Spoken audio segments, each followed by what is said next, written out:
Hello guys, welcome to Ask Raghulan. Today we're going to see a little about history about Uber and Uber, how it started from a very small humble beginnings and where it is right now, and in between what happened to Uber, some of the bitter experience it had in China and why it pulled out of China, and pretty much Uber got bought by a local ride sharing app. Uber, which is actually the #1 ride sharing app, which has got billions of dollars in funding, how did it actually give up in China? So what happened there? So that was the thing that we're going to discuss today. Is Uber a flop in China, or did it win anything in China? So that is what we're going to discuss today. So now let's look at the beginning here.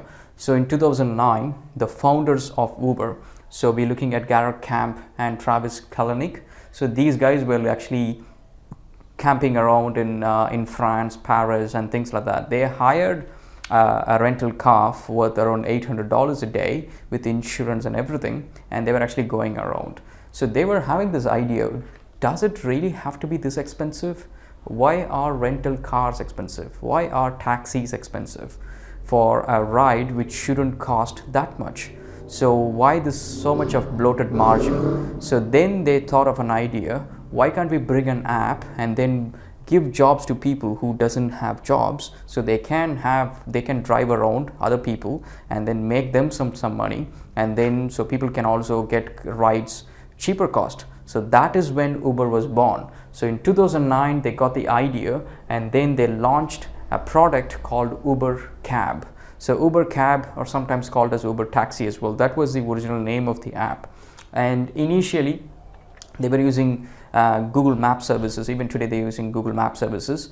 And then in 2010 they got their very first employee. So he's actually Ryan Graves. So it's funny that the founders, Travis, actually sent a tweet to Ryan saying that, do you want to join the company and things like that, and Ryan saw that message and then he responded, and he was the very first company. Later he became the CEO of the company. So that is when Ryan joined the company. And so that in the same year, in 2010, they raised a capital of $4 million. Their app was doing okay locally in US, not in France. It actually launched initially in US, and they were doing okay. They raised $4 million funding in seed funding at 2010.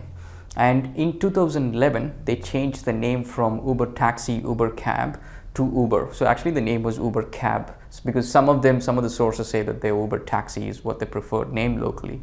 So they changed the name to Uber, and also they started changing the logo at several instances. They changed the logo, I think, 3 times in the duration of their lifetime of Uber.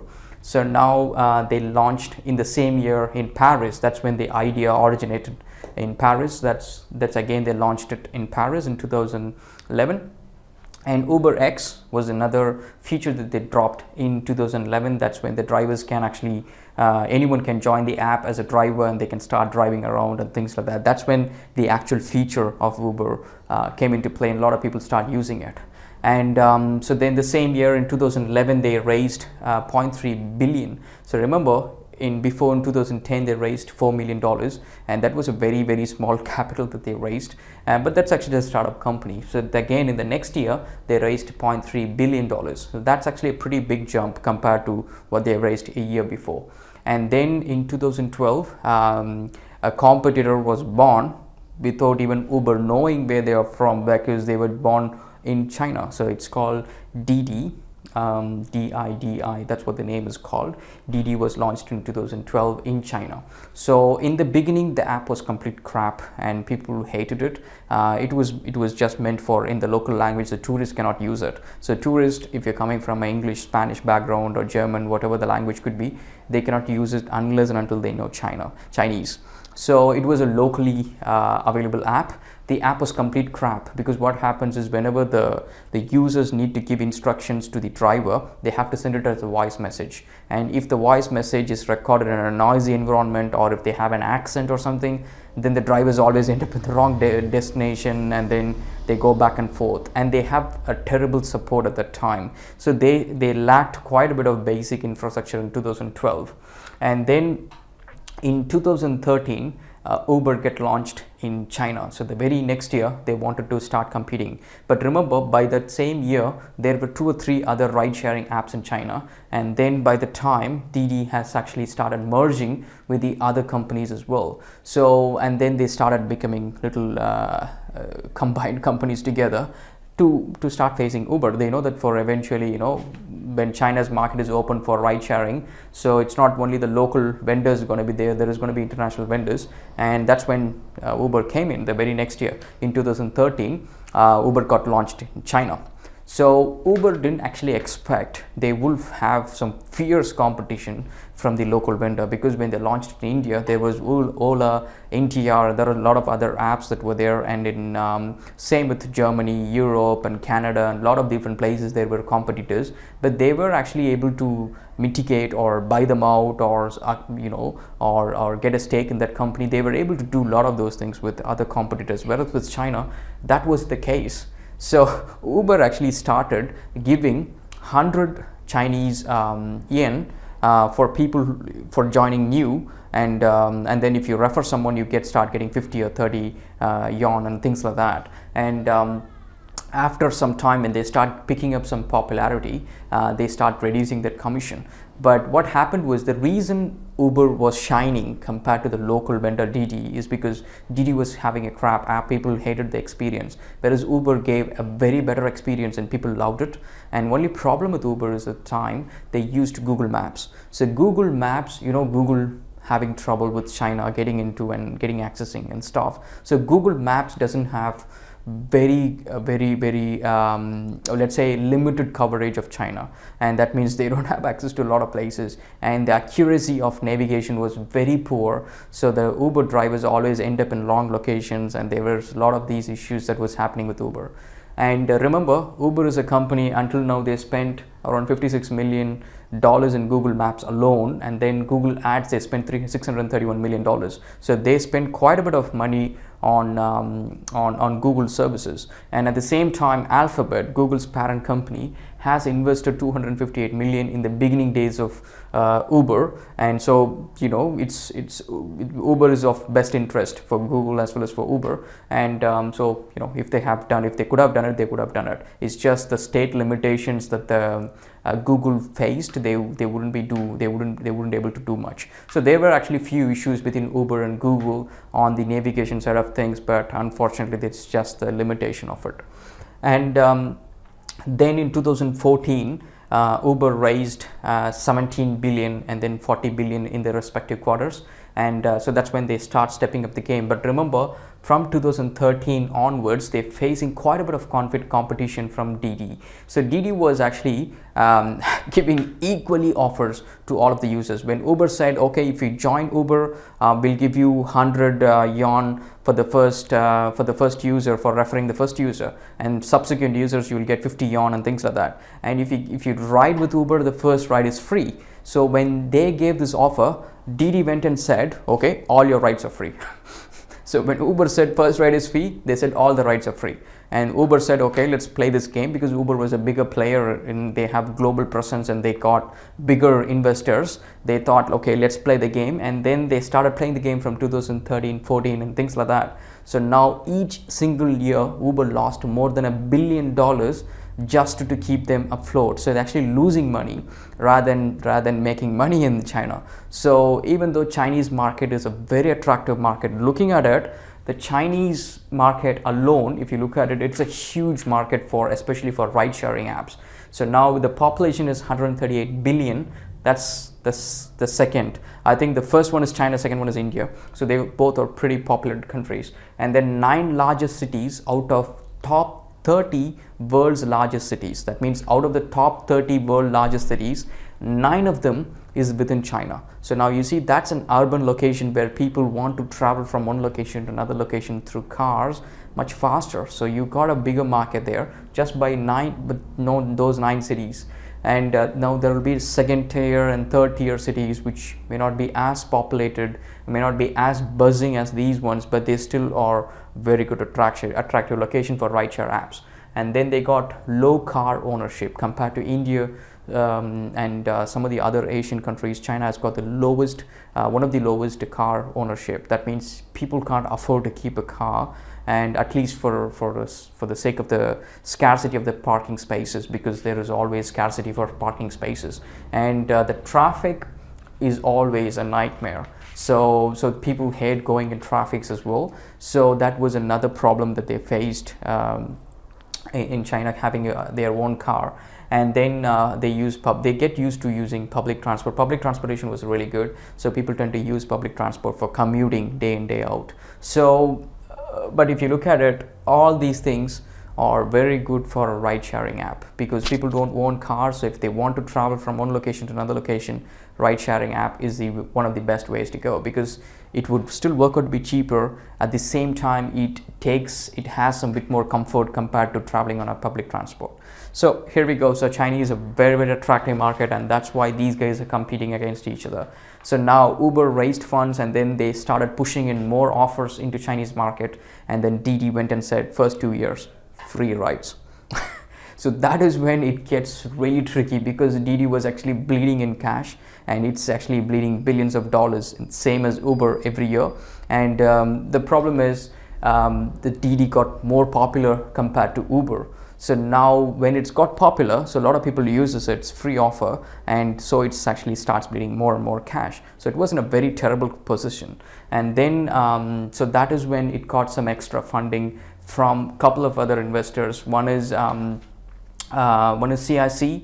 So that is when in 2015 and 2016, both of these companies got quite a bit of funding. So Didi has got $8 billion, $13 and $16 billion from Alibaba, Tencent, and then another one is CIC, that is Chinese Investment Corporation. So that is a state-owned corporation which invest on Chinese companies so that the government can sit on the board of the company to get some transparency on their workings and a lot of these things. So they have a bit of a control. Chinese government generally does that for some of those large companies. They actually invest in that company to sit on board, so they get to control to a certain extent. And then if there is a cash flow issues for the government, because like the trade war that is happening between US and China, so they can actually tap into some of these cashes just lying around by these large corporations. So they does that as well. So and then Uber raised 15 billion and 62 billion in the same year, and in 2015. And at the same year, there was another incident that happened. American Chamber of Business in China, so that's actually a committee of for American traders and businessmen and companies, and they mentioned that only 25% of their members are positive that the environment in China is actually supporting foreign investments. So that means they say that Chinese government is actually giving preference to the locals. But if you look at it, that wasn't happening only in 2015. It started all the way through from 2011. So that's when you look at it, a lot of issues with Google, Microsoft, almost every American company faced issues and friction within the Chinese market, and the Chinese state has got lots and lots of limitations. And if you look at it, it's actually, people call it as city within city, because if you look at it, it's not one centralized rules and regulations that you have to abide by, because each province, each city has got different set of rules and regulations. These companies have to alter themselves, and their working, their support, and a lot of these things have to change. So that made it really difficult for some of these American companies. And in 2011, people started seeing this shift in the Chinese government policy to invest and nurture the local companies, Chinese owned companies, compared to the foreign investments. But at the same time, they keep saying that the doors are open for foreign investment.